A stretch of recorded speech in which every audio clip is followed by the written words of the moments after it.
Hello everybody and welcome to this webinar, Disciplinary and Grievance Handling, what small businesses should know. My name is Julie Howell and I'm a successful speaking and confidence coach at Julie Howell Communications Limited, and I will be joined shortly by Debbie Glinnan of Parallel HR Limited. This is an interactive webinar. It is live. We would welcome your questions. If you have any questions for us, we will collect them over the course of the webinar and we will answer them for you towards the end. If you have a question, please type it in the box that you can see on your screen. I am going to be speaking about how you should communicate effectively within the disciplinary meeting, but we're going to start off with a presentation from Debbie Glinnan of Parallel HR, talking about how to run a disciplinary or grievance handling meeting the right way. Hello, Debbie. Hello, Julie, and hello to everybody who's joined us. Thank you. Good to speak to you. Thanks for being here. Okay, Debbie, it's over to you. Thank you. Yes, so thank you very much for listening into this webinar today. I've worked in HR now for over 20 years, and during that time I find one of the issues that people really struggle with is how to deal with a discipline or grievance. You want to be a good boss, you don't want to be nasty to anyone, but you also know that poor performance can damage your business as well as the morale of others. So it really is important to tackle those discipline or grievance issues. And that's what we're going to be going through today. So sometimes a disciplinary is really unavoidable and it's really important that you need to handle it, and you need to handle these things as quickly as possible because they're unlikely to improve unless you deal with them, and this is why things like probationary periods are so important as well. So what am I going to be discussing with you today? Well, the first thing I'm going to do is to take a look through the Acas Code of Practice. It's not a legally binding piece of legislation, but it is very important that you follow it. So I'm going to talk about the Acas Code of Practice, what that is and what you need to do. And we'll look into some parts of it in a bit more detail. So we'll talk about the investigation, how you prepare for a meeting, the disciplinary meeting itself, how you go about making a decision, and also what you do if somebody comes to you with a grievance.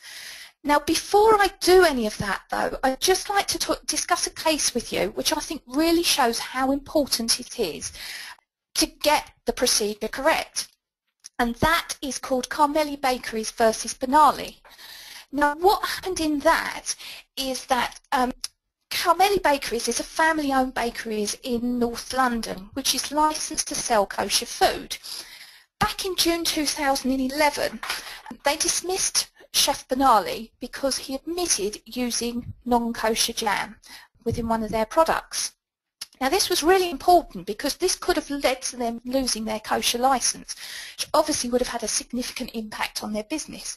However, Chef Benali alleged unfair dismissal and a tribunal agreed with him. And what they found was, even though there was potentially a fair reason to dismiss him for gross misconduct, the company had not followed a fair procedure, and they went on to award Chef Benali over £35,000. Now, why was that? Well, the tribunal found that firstly, the bakery should have carried out a proper investigation into the circumstances, but they didn't. They didn't investigate the defences that Chef Benali put to them.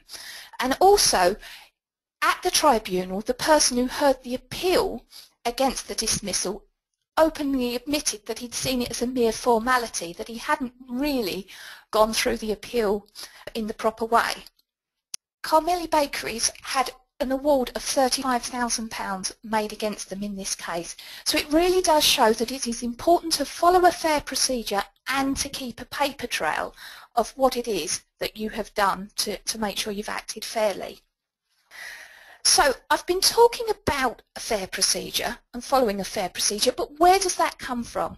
Well, it comes from the Acas Code of Practice, and as I was saying earlier, the Acas Code of Practice is not actually legally binding, but it might as well be, because if you don't follow what it says, any award made against you can be increased by up to 25%. So, okay, let's look at it and see what it actually says. First thing that it says is that you must raise and deal with issues promptly. So it's no good dealing with a performance issue that happened a month, 2 months ago. You need to deal with them quickly. You need to act consistently, so what you've done for one employee, you need to do for another. You need to carry out any necessary investigations. You need to give the employee any evidence you collate and the opportunity to put their case before any decisions are made. And they may be accompanied to any formal meeting. And finally, they have the right to appeal against any disciplinary decision. So we'll just look into a few of those things in a bit more detail. And the first one is to investigate thoroughly and establish the facts. So first of all, you'll sit down with them and have an informal meeting, an investigatory meeting. And at this, you'll discuss your concerns with them and see if there are any reasons behind why something's happened. For example, you may be concerned that somebody has stolen something. Actually, when you sit down and talk to them, you find that they had permission from another manager to take the item. But you wouldn't just take their word for it, obviously. What you would do is go speak to that manager and they may say, yes, I did give them the permission to take that, in which case the matter may be closed. On the other hand, the manager may say, no, I didn't give them that permission, in which case you'd want a witness statement signed by him confirming that he was never given the permission to take the item. And there might be other evidence, such as photographs or CCTV footage that you want to use as well. One thing that's really key is you must not take any disciplinary action at the investigatory meeting. Remember, the Acas Code of Practice says they have to have the opportunity to view any evidence and put their defence to you before any disciplinary decision is made.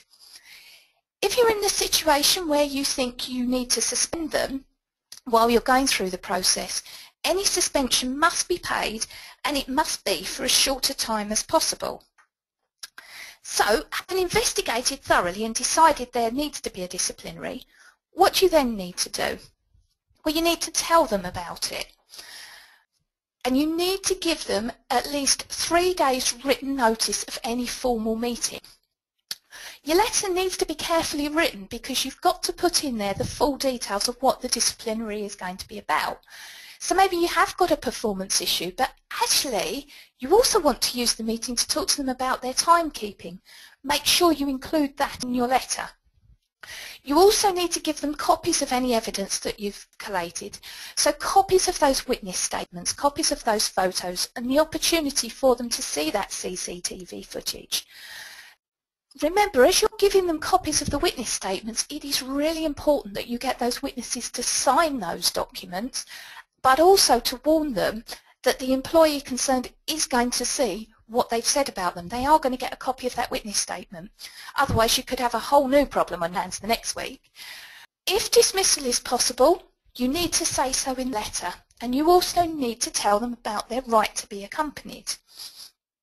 Coming on to the meeting itself, before that, the right to be accompanied. Let me just explain who that's with.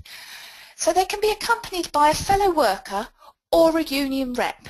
Now maybe you don't recognise unions in your workplace and you may think, well, I'm not going to get a union rep. But actually, if they are a member of a union, maybe through a previous employer, they still have the right to bring that person with them to the meeting. You should be also accompanied by somebody to take your minutes. And bear in mind, these minutes may well find themselves as part of your defence bundle in a tribunal. So the person who takes them needs to be someone you can trust to keep things confidential, but also someone who can keep up with the pace of the meeting. So that's really important. So coming on to the meeting itself, what do we need to consider for that? First of all, review your evidence in advance. So make sure you've looked again over the photographs, over the footage, over the witness statements. You're really familiar with what you're dealing with, and you can prepare some questions in advance. Make sure the meeting's in a confidential room where you're not going to be interrupted. And at the beginning of the meeting, it's very important to remind them of their right to be accompanied. Now, maybe they've got someone with them, acknowledge they're there as their companion, or acknowledge the fact they've not brought someone with them and ask them if they'd like someone to come into the meeting with them. What this does is it allows your minute taker to note this in the minutes, so that's a box ticked on your Acas code of practice, one thing that you've certainly done correctly. Stay calm. Oh, don't forget the person in front of you could be defending their job here, so it's really important that if they do get upset, if they do get angry, you may well want to just suggest taking a 5-10 minute comfort break to allow everybody to gather their thoughts. There's nothing wrong in doing that. But what's very, very important is that you adjourn before making a decision. Now, I've been in the situation where someone at both the investigatory meeting and the disciplinary meeting have put their hands up and said, yes, I stole something. Even though they were that forthcoming, we still had to adjourn the meeting to consider the evidence in front of us to make that decision. Otherwise, we would have been seen to have prejudged the issue. So now you've adjourned the meeting, how do you go about actually making that decision? Well, one thing I want to make you all aware of is there seems to be an increasing trend in people recording disciplinary hearings, which is fine, and those recordings may well find themselves accepted in any tribunal as evidence. What has happened, though, is there was a case recently where someone decided to leave the recording device in the room while they left and the decision was discussed. What the recording picked up is some fairly, well, they were described as malicious and discriminatory comments, and the tribunal accepted them and used them as evidence of the way this employee was being treated. So I would suggest you always want to hold your deliberations in a different room. Or, of course, you shouldn't be making those comments in the first place, but you certainly don't want to open up the option that your discussions are going to be aired in court. Your first decision is there any disciplinary action warranted at all? Maybe there's not. And if there is, what's a reasonable sanction? Are we looking at first written warning, second, or is it a dismissal offence? You would need to then speak to the employee about any sanction to be introduced or any decision and confirm this to them in writing. You need to state the reason why they're getting a disciplinary and the improvement you expect. Again, word it very carefully, because if you want to rely on that disciplinary later if performance doesn't improve, you need to make sure it says what you need to say. Set a time limit for review. I would always suggest come back a month later to review performance, because otherwise things can just slip back. And tell them what will happen if they fail to improve. Usually that means you'd move to the next stage of the disciplinary procedure. And your warnings will only remain current, so usable, for a limited period of time, usually 6 to 12 months. And whatever disciplinary decision you take, the employee has the right to appeal. Now, sometimes the offence is so bad you may decide that it warrants immediate dismissal, which is also known as gross misconduct. Gross misconduct is dismissal for a first offence. However bad it is, you still need to follow that disciplinary process. I've given you one example, but also where we talked earlier about Carmeli Bakeries, the tribunal did suggest that it could have been a fair reason for gross misconduct and immediate dismissal, but they didn't follow that fair procedure. And as I say, it ended up costing them a lot of money. If you do follow a fair procedure and dismiss someone for gross misconduct, please note you do not give them any notice or pay them in lieu of notice, because effectively what they've done is tear up their contract of employment. So if you pay them notice, you are contradicting yourself. Now, whatever action you decide to take, your employee does have a right of appeal. And that appeal can be against any disciplinary action. You should always insist that appeals are made in writing by a set time, and this is another thing that goes in your letter informing them of the outcome. The appeal process mirrors the disciplinary process, so they still have the right to get written notification, they still have the right to be accompanied, and to see any additional evidence that may come forward.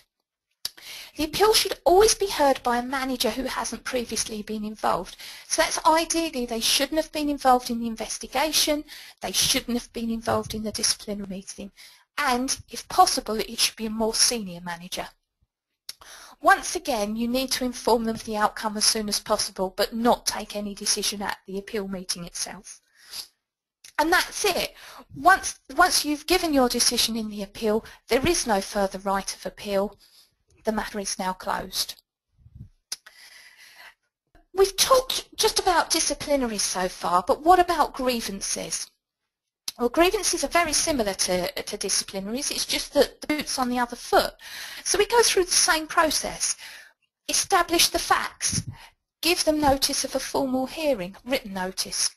Give them the right to be accompanied by a colleague or a trade union rep. Hold the meeting, no decisions at the meeting, adjourn and come back to them. And inform them accordingly in writing. And once again, they have the right to appeal. And one final thing on grievances that I will just say is if someone doesn't have to use the words a formal grievance when they're contacting you, raising a formal grievance, maybe just from the tone of their email or a letter to you, it's pretty clear that they're really unhappy about something. So always think of that as a grievance and follow the correct procedure. What do I recommend you do then, just to summarise? Always follow the Acas Code of Practice for all disciplinaries and grievances. If you're thinking of suspending someone, make sure it's on full pay and for as short a time as possible. And if you are unhappy with performance, it's very important to act early. So thank you very much for listening to me. I'm now going to hand back to Julie, who's going to talk to you about how to do it properly. Thanks very much, Debbie, and that was fantastic. You know, I've been through grievances and disciplinary in various forms during my working life, but you're reminded this morning about how much there is to it, actually. All the things that you need to remember to get it right, and that's reminded me of quite a few important aspects of those meetings and of those processes. So that's fantastic. Thank you. Good, good. Right. So as Debbie says, I'm now going to talk about the communication aspects of running such meetings. And our watchword is really dignity. This is all about a process between people. It's not a confrontation. And if you want the grievance or disciplinary meetings to go as smoothly as possible and to be as stress-free as possible, then keep dignity at the front of your mind and you won't go far wrong. And I shall explain exactly what I mean by that and what it involves. So it's all about taking responsibility. As the manager who is overseeing the disciplinary or the grievance meeting, it is your responsibility to make sure that it goes well and that the dignity of everybody concerned in the process is protected, and I'll go through some ideas about how you can do that. And it's also about clarity and responsibility. So you cannot be clear enough in your communications with the person who's subject to the meeting. And again, that word responsibility, it does all come down to you. Rapport is a really important word, ensuring that you have been understood by the subject of the meeting and ensure that you understand their point of view as well. So in the next few minutes, these are the things that I'm going to be covering for you. Before the meeting begins, and then we'll talk about during the meeting and after the meeting, before the meeting begins, you may laugh when you look at the slide on my screen, but you may also be amazed. I used to be a librarian, and back in the day, as a librarian, I was the gatekeeper of the photocopier at many of the establishments at which I worked, and I cannot tell you the number of times someone just before running one of these meetings will dash into the library to use the photocopier or to print something out, the printer there, and forget to take the printout away or forget to remove the original from the glass. And the number of times I've gone to the photocopier, lifted up the lid and found a very, very sensitive document on the glass that names names, that describes the nature of what's allegedly gone on, bearing in mind these documents are quite often prior to the grievance or disciplinary having taken place. And I used to work at a college and I would think, my goodness, you know, if students had got to this before I had, I hate to think what could have happened. So take great care. You will take great care with your email, of course.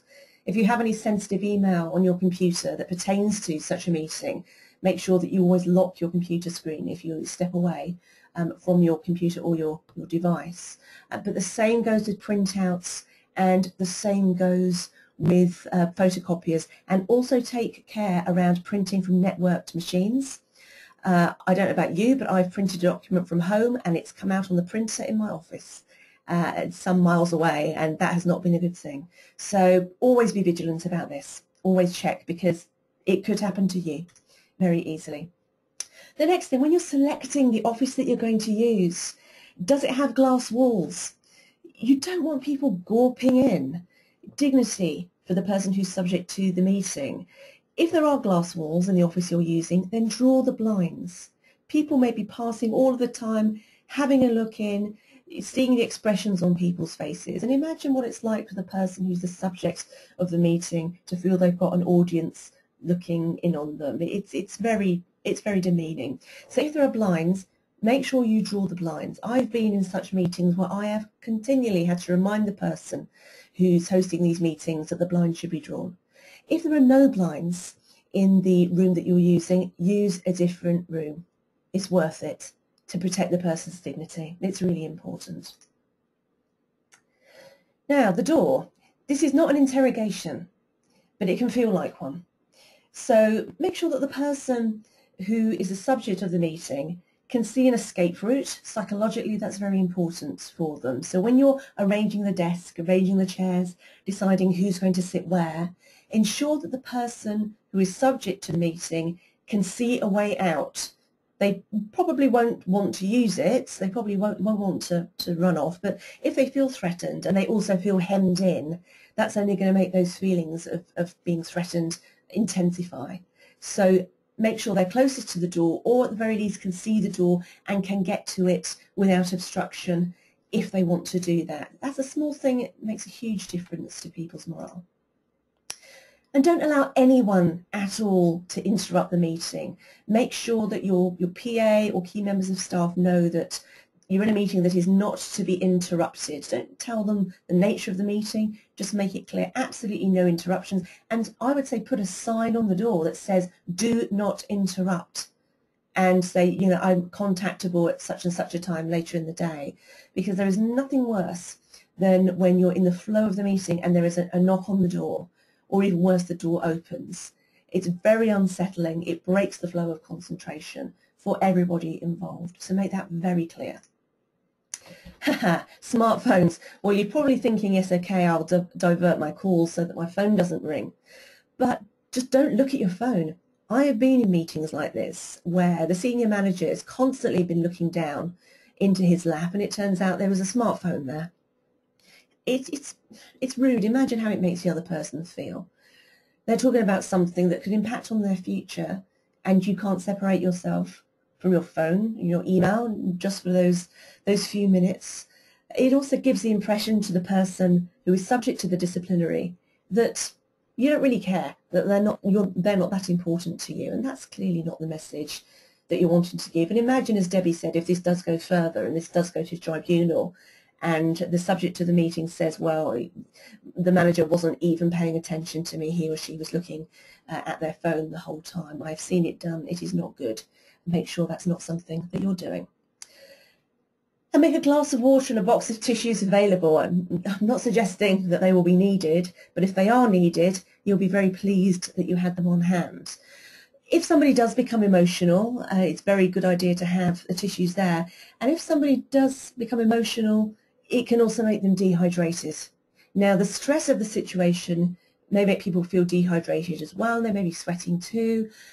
Have water there for everybody. It's a really good idea. A glass of water also gives someone a little break to compose their thoughts while they reach for a glass and take a sip of water. So it's good for lots of reasons. But it also shows that you've been considerate as well. So those two simple things, make them available. And finally on this list of things to think about before the meeting begins is the shape of the table. When I just say that to you, you think, what's that got to do with it? Look at these images. If you have a table that's laid out with everybody in a line, how confrontational is that?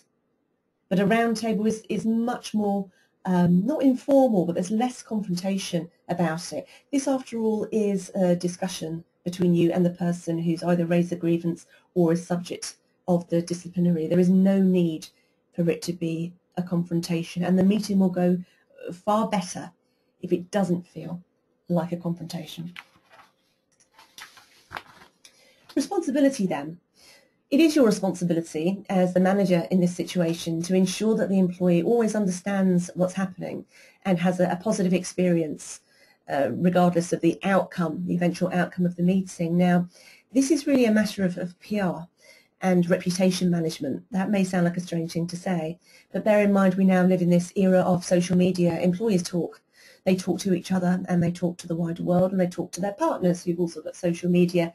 And I have seen it happen where a partner has been disgruntled about how their partner has been treated and has taken to social media over it. So it's very much in your interests to make the experience of the meeting as positive as possible. You may not come out with an agreement. There may be issues outstanding. There may be further parts of the process to come. But if the employee feels, well, I didn't like that very much, but I respect the way I was treated and I appreciate it, that's all to the good. The grievance is not a confrontation. It's not at all, regardless of the circumstances that have led to the grievance meeting or indeed the disciplinary meeting. This is not about confrontation. It is a discussion between equals, albeit that is a manager on one side and an employee on the other. It's not about confronting. Absolutely not. It's about listening. This is a really important one. You know, it's really hard to predict how the employee will react, and it's worth thinking about it actually, about how they may react. And some people are very stoical, some are angry, some are very emotional. And how are you going to be in that situation? I suggest thinking about that before the meeting actually happens. Just think about your own thoughts and feelings about this, your anxieties and concerns, how you might react if somebody responds in an emotional way to you. It's worth running through those things in your mind, perhaps discussing it with a colleague or an HR professional such as Debbie, to explore how you're likely to react in that situation. Because even if an employee has openly expressed a desire to leave the company or talked openly about how little he or she cares about this situation, put them in the reality of the meeting, everything changes. I have observed people who will tell anybody who will listen, oh, I want to leave this company anyway, this is not a good place to work, blah, blah, blah, blah, blah. And will be quite rude to you, make rude remarks. When you get into the meeting itself, they crumble, because suddenly this is real and they weren't prepared for it. They thought they didn't care. On a completely separate note, I coach quite a lot of people for communicating effectively when they're speaking at funerals. It's a similar thing. And people think, oh, I'll be all right, it'll all be fine. But then when faced with the reality of the situation and the gravity of the situation and the other people in the situation, can suddenly find it emotionally very overwhelming, and emotions have a habit of creeping up on us, you know, so it's well worth rehearsing it through in your mind and realizing that somebody who seems very stoical or very tough on the outside may suddenly change in this meeting. Remember that in this meeting there's a strong hierarchy, even though we're talking about trying to make it a level field as much as we can, so we're setting an atmosphere for openness. You are the one with the power in this situation, and it does make a difference. And you may notice the other person shrinks down slightly in their seat, for example. Do all you can to make them feel that on a level with you. They will feel better for it. And yeah, as I say, you may find their emotional reaction surprising, but also distressing. If someone else starts crying in front of you, you may feel like crying too. That's why it's important to have that box of tissues and that water there. It's fine to be emotional. It's fine to do that. Don't be angry with yourself for doing that. It's a human reaction to another human being's emotion, and that's a good thing to have. But just bear in mind that it can happen. I have seen it happen. I have seen managers in tears in these sorts of situations, so bear that in mind. Moving on then to talk about during the meeting. Now, You may have heard of NLP, neuro-linguistic programming. You may have heard of reading body language. Please forget all that stuff. I'm not a fan of NLP or of reading body language in any situation, but particularly not during a meeting like this. Your focus is not to manipulate or mind control or try and alter the outcome in any way. Your goal is to be clear. To make sure communication between the two of you is clear, that you understand each other, that you have rapport. So that's what your focus should be on. Your focus should be on clarity and also on shining a spotlight of attention onto the person who's the subject of the meeting. Focus on those two things and they will serve you well.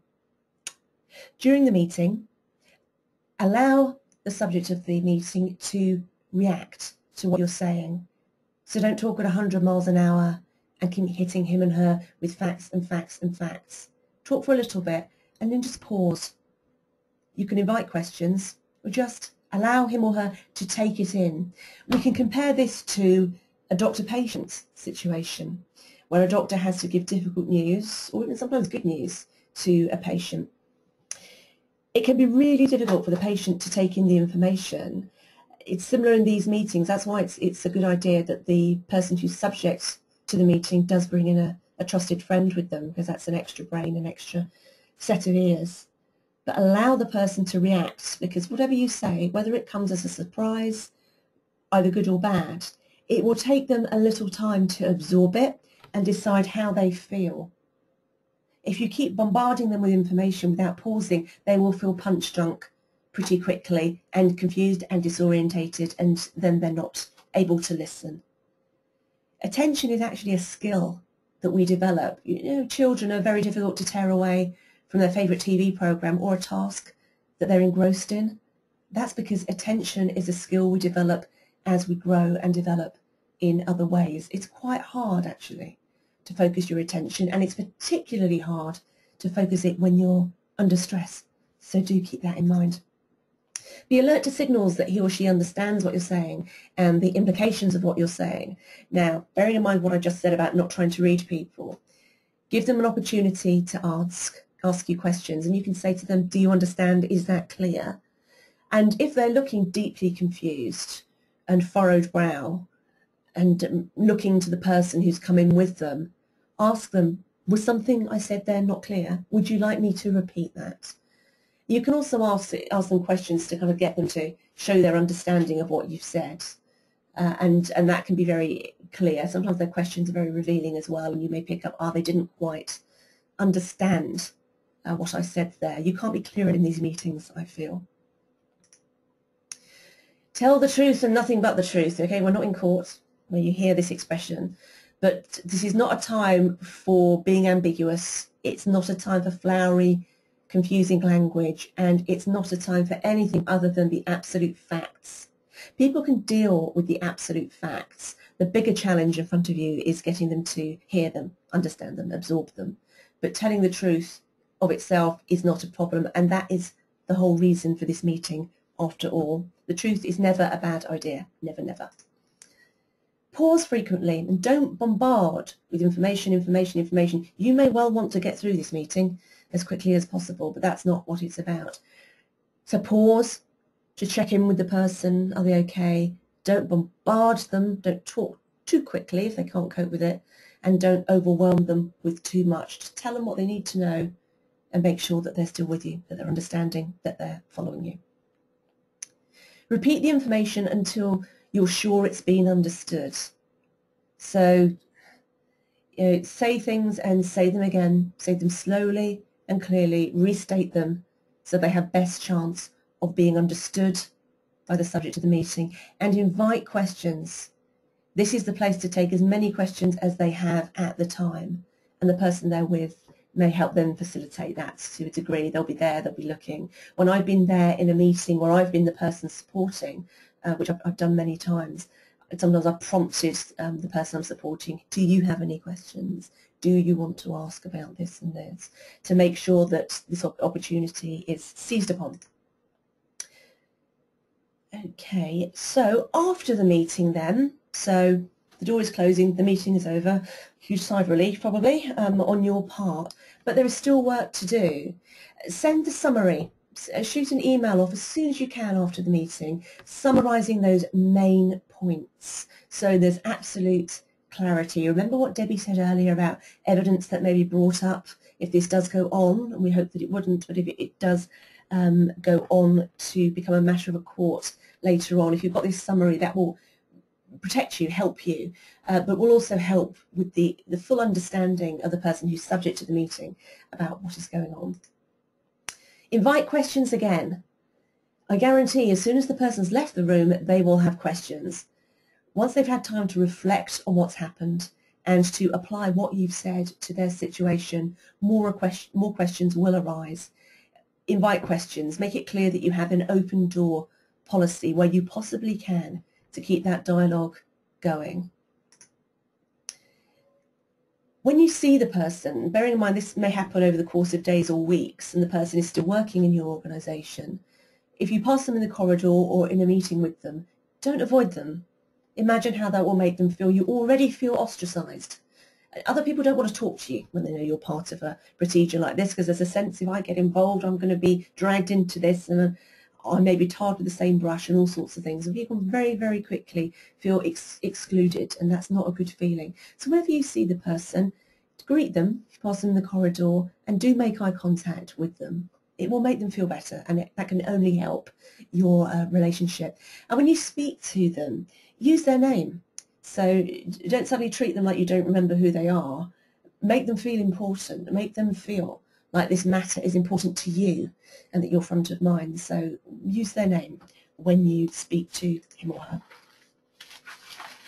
Okay, those are all the things that I wanted to share with you. As I said, if you have any questions, do please type them into the box that's on your screen. There's a little chat box there, and we'll get to as many of those as we can. I see we already have quite a few that have come through. Debbie, I'm going to bring you back into the conversation.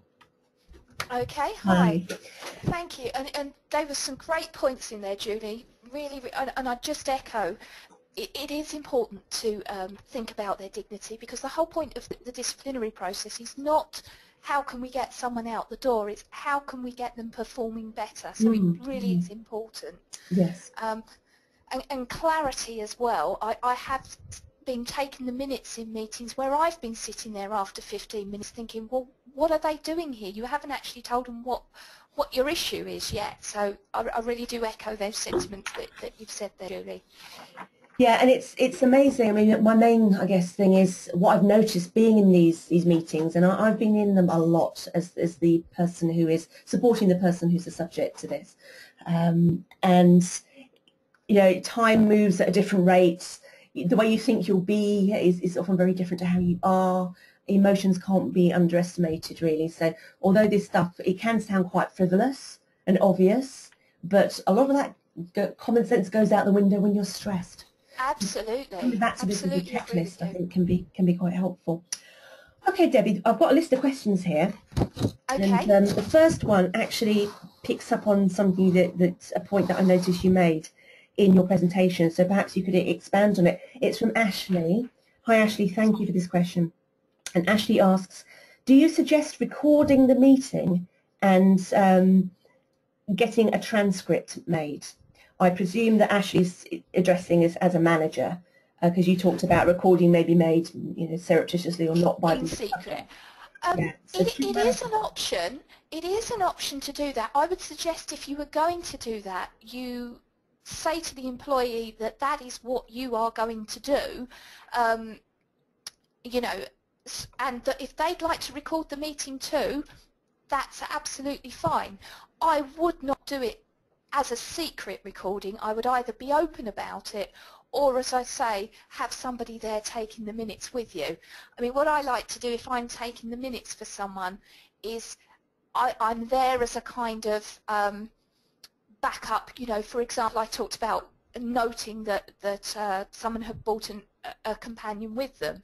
So if I feel that something's going to be missed, I will always say, acknowledge the companion on their behalf. So a minute taker can perform more than one role, although they don't get involved at all with making the final decision. But yes, if you're going to record it, I would just say so openly at the beginning of the meeting. And what about minutes versus transcripts? If you're going to record it and then have it transcribed, are minutes still necessary? I'm guessing that they are. The problem with a transcript is that sometimes, obviously, people will go off on a tangent or things like that. But obviously, on the other hand, with minutes, unless you are a court reporter, you cannot keep up with every single word. So each has its advantages and disadvantages, really. Do you see a time, Debbie, when these will all be recorded as a matter of course? Is that where we're heading? I wouldn't be surprised. I wouldn't be surprised because the technology is so easy now. Yeah.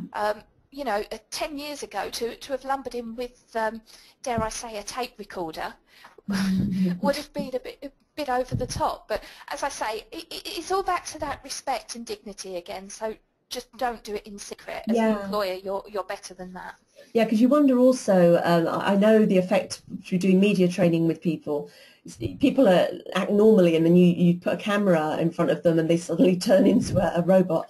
And I'm wondering what effect knowing that something's being audio recorded will have on all the participants in such a meeting, whether it will do more harm than good in a way, if it makes people more inhibited. I don't know. Yeah. Yeah, that's certainly a case, and when you mentioned if put a camera in front of someone, I certainly wouldn't do that. I certainly, wouldn't set a tripod up in the corner and record it on that. No. Again, you wonder with cameras in courts now where all this is going to lead us, I guess. Yeah, interesting. Indeed. Thanks, Ashley, for that question. I have got a question now from Sue, and Sue asks, do you have to give a verbal warning first? Verbal warnings used to be something that were common, but no, you do not have to give a verbal warning. The Acas Code of Practice says that if you take someone through the whole procedure, so it's not gross misconduct, you give a first written warning, then a second written warning, and the third stage would usually be dismissal. Right, okay. Thanks, Sue, for that. Terry is asking, how many warnings do you have to give? It depends on the seriousness of the situation. So if it was something that was potentially gross misconduct, so if it was something where you had someone where it was theft, or maybe they'd been fighting, or they'd abused a customer or something like that, you may well consider that it's serious enough to dismiss on the first offence. Usually you'd start off with a first written warning, but it depends on the seriousness of the situation. Thanks for that question, Terry. The next question from Pete has made me smile. I do like a straight talker, Pete. Pete asks, I know I want to get rid of them. Can I just tell them to go? Well, not unless you'd like to face a huge fine, like I talked about in the beginnings with Carmeli Bakeries, where they didn't follow the correct procedures. Absolutely not. You do need to follow a fair procedure, and as Julie talked about, it is about your PR with the people who are left behind as well. If they see that you're just kicking someone out the door because you think you can get away with it, it doesn't leave a very good impression on other people. That sounds like very good advice. Thanks for that question, Pete. There's now a question from David who asks, how do I start the conversation? Sounds like one for me, Debbie. Okay, starting the conversation is I would say get into it as soon as possible. But when you sit down, you greet the person. The first place to start is by explaining what's going to happen over the course of the meeting. You may have been in a load of these meetings as a manager. The person who's subject to the meeting probably hasn't, probably has never been in anything like this at all, probably is tired, had a difficult time sleeping the night before because of stress. So you can do whatever you can at the beginning to make them feel more relaxed and comfortable, and that will help them to hear more of what you're saying. So I would start the conversation by welcoming the person and then explaining the roles of the people in the room. making sure they understand that and that they're happy with that, then explaining what's going to happen briefly, making sure they understand that and are happy with that, and then just get on with it. No more dilly-dallying about, get on with it. I would say that's the best way to start. Does that sound right to you, Debbie? Absolutely, absolutely. They know why they're there, and to hang around for 5-10 minutes or whatever waiting to get to the meat of the meeting will just make them more stressed and make the whole thing more difficult to deal with. So yes, I think outlining how the meeting's going to go as a start is the best way to go forward, and then getting straight into the issue. Yeah, great, thank you. Thanks for that, David. A question now from Keith. Keith, again, some very plain language here. Keith says, if I sack someone and they've had all the warnings, do I have to pay them notice? Yes, you do. The only time you don't pay them notice or salary in lieu of notice is if they've been dismissed for gross misconduct. And that's because, as I said, they've effectively ripped the contract up by their behaviour. If they're going through the disciplinary process, you've gone through all of the warnings, the contract still exists, therefore you do still need to pay them in lieu of notice, yes. Right, okay. Thanks for that, Keith. Pat asks, does a grievance have to be raised in writing? I think for you to deal with it formally, it would usually be put in writing, but a lot of the times you want to deal with a grievance informally. And maybe you've just got somebody who's complaining to you that they're unhappy about something, and maybe you want to invite them to put a formal grievance in writing. And the benefit of doing that is that you can say to them, look, put all of your issues down in a letter. Let's deal with them all now, rather than coming to me with bits and pieces and it never really getting resolved. So you can sort of turn it into a much more positive event that's really going to sort things out for the longer term.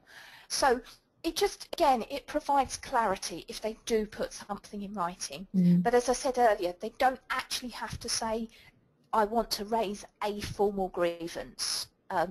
It doesn't have to be that obvious.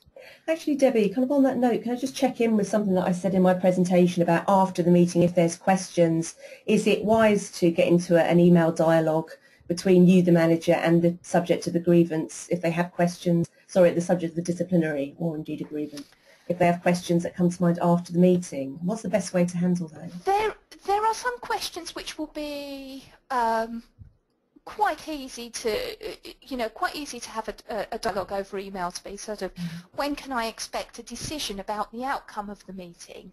Of course, that's fine to maybe answer that over an email, but there's nothing wrong if you feel that the questions, if the questions coming back are, I don't really understand what I've got to do to improve my performance, maybe it's more appropriate in those circumstances to have another meeting with them. Right. You don't have to have it as a formal meeting as such, but maybe, if we're looking to improve performance, hold a meeting with them, talk to them, communicate. After all, what we're looking to do is to improve performance, not to tell them off like naughty school children. Yes. What we want to do is to improve things. That's important, isn't it? Because I think sometimes, particularly if people have been through this kind of thing before, they may have had a bad experience, they may think, well, this is a fait accompli, this process is going through the motions, but I know what the outcome will be. So I guess the more open you are, the more willing you are to answer their questions and continue the dialogue, can only be a positive thing, no matter what the outcome has to be at the end. Yeah, okay. Thank you. Question here from Simon, and he's asking, I've got someone who's a bit rude on the phone to customers. Can I give them a disciplinary for that? It may end up being a disciplinary, but I suggest you might want to have an informal chat with them first, because there might be reasons why they're coming across as a bit rude. Maybe they've not been trained in the way that you talk to your customers, and maybe they'd actually, if your phone calls are being recorded, you may be able to use it as a training exercise to sit down with them and to go through a phone call and say, how do you think, well, you know, why do you think the customer got angry there? How do you think you could address that differently in future? So you don't always have to step straight in with a disciplinary. I know I said act early, but maybe it'd be more constructive to do some form of training instead. Yeah, just a question that sprung to my mind, Debbie, and you may or may not know the answer to it, but so whenever I ring a call centre just as a customer and they say this may be recorded for training purposes, they are actually being recorded and they may be used in a disciplinary. I mean, you very much so. Yeah. Very much so. Yeah. I used to work in a large international bank, and on their stockbroking desks all their phone calls were recorded, and if there was ever a query people would listen back. So when they say the phone calls are being recorded, they are being recorded, and you know, they can be used in training purposes. So yes, I mean that is the way that I would approach it. Try to look constructively for, well, how can we do this better in the future? Wow. Time for a couple more. Simon, thank you for that question. Let's take this one from Charlie next. Charlie asks, is it best to stick to a script? That sounds like a communication one, so I'll have a first stab at that one. Is it best to stick to a script? Well, I don't think it's ever a good idea to stick to a script in any situation unless you're an actor on the stage. Your notes should be a guide to you. When you're going through this process as a manager, you shouldn't be head down reading from a script, and you shouldn't have memorised the script either. You should be attentive to the person who is the subject of the meeting at all times and occasionally referring down to your notes, which is fine, for what comes next. You don't know how the meeting's going to run. After all, you can't predict what the other person's going to say. There are certain things, like in this presentation that I've done today, there's been certain things that we wanted to say to you, and then there's been other things that we've kind of added in as they've become relevant or they've come to mind. So you don't, to me, a script sounds fixed, and I don't see how that can be a good idea. Debbie, is there anything you wanted to add to that? Yeah, I will add that. I do know of a client of mine who, when they used a previous HR consultant, they told me that if they did a disciplinary meeting, they were given a script to follow.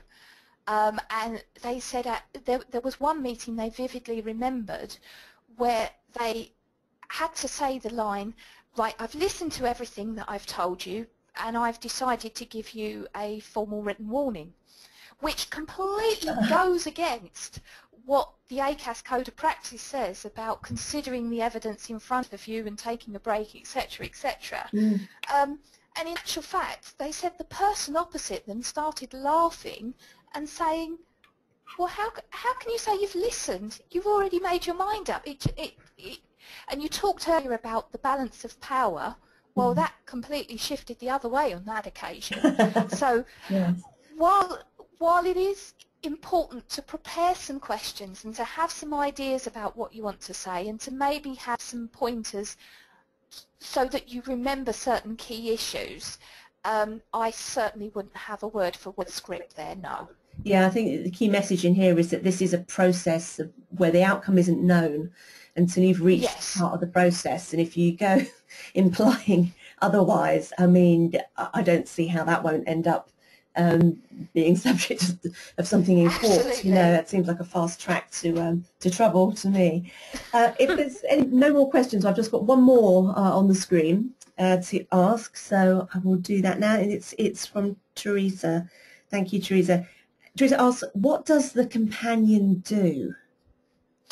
Okay, the companion, in one respect, they're there to provide moral support, but actually their role is much more than that. They have the right to address the meeting or say things on behalf of the employee, and to challenge evidence and to sum up their case. In my experience, that rarely happens.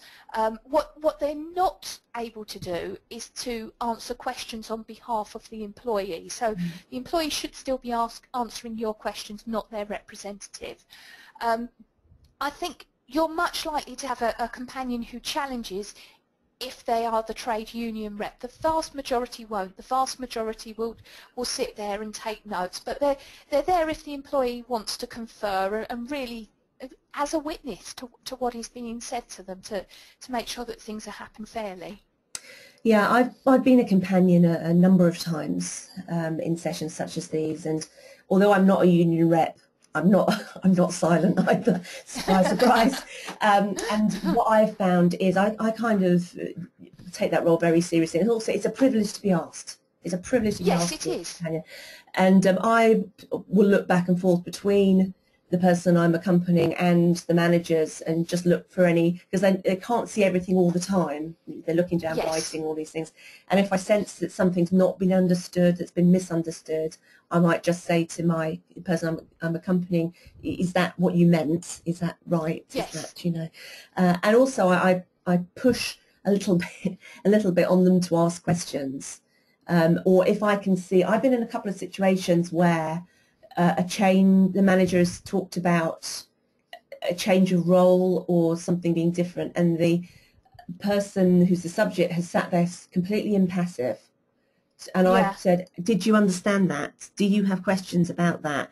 Because I take that as a sign that they're overwhelmed and they're not actually hearing what's just been said to them. You know, if they don't react at all, you expect the person who's the subject to react in some way when they're given information, particularly information that is new or information that may affect them. And if they sit there absolutely impassively, that's a good opportunity for you as the companion just to double check, are you happy with that? And at the end, I'll always say to the person, any more questions? Are you happy that you've understood everything here? As I said earlier, as soon as you get outside the door, suddenly a million things will come to their minds, and of course, that's absolutely fine. But it's an important role, the role of the companion. Great, thank you so much for so many excellent questions. Gosh, we got through a lot there. That was really good. Thank you. What we'd like to do now, just before we finish off, is talk about a couple of offers that we have and just mention a little bit more about what we do. Debbie, do you want to start? Yeah, when I've been talking throughout, I've been talking about how it's important to get your correspondence right and to act fairly. And I realise that may have thrown up a few questions with people.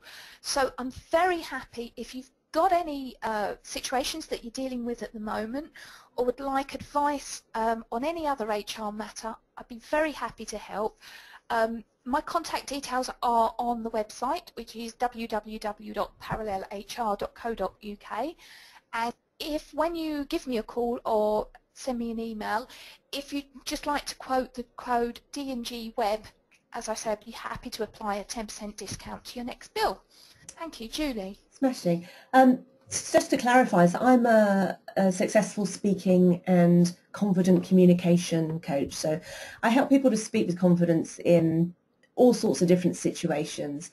And I can work face-to-face, and I can work with groups, but most of my work is done via Skype these days, which means I work with people all over the world, in fact.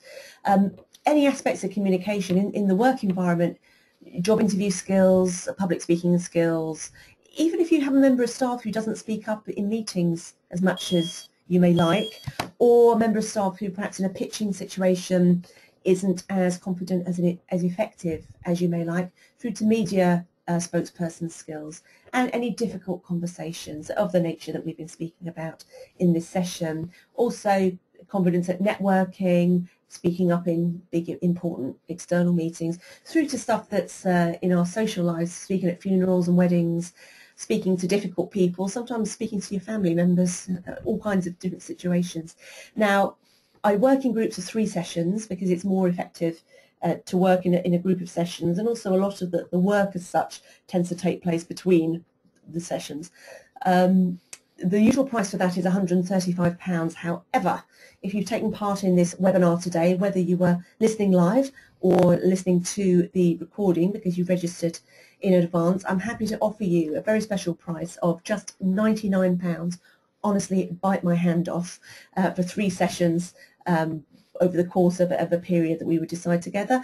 And to take advantage of the offer, all you need to do is to book it in July. It doesn't have to be in July that you use it, but book it in July, and I'd be very happy to work with you. Just quote HR webinar will tell me that you were on this webinar. My website address is juliehowell.co.uk, and my email address is julie@juliehowellpr.com. Thank you so much for listening, and these are our contact details, and I know that both Debbie and I are really keen to continue these discussions with you. Do drop us both a line anytime. Those are our website addresses, and we're also, well, I was going to say we're both very active on Twitter. One of us probably more so than the other. One of us more so than the other, yeah. But yeah, Twitter is also good. The important thing is that we do continue these discussions, and you do let us know if we can help you further. Debbie, thanks so much for your contribution to this meeting. Thank you, Julie. That's been fantastic. And thank you to everybody who has listened. Bye-bye.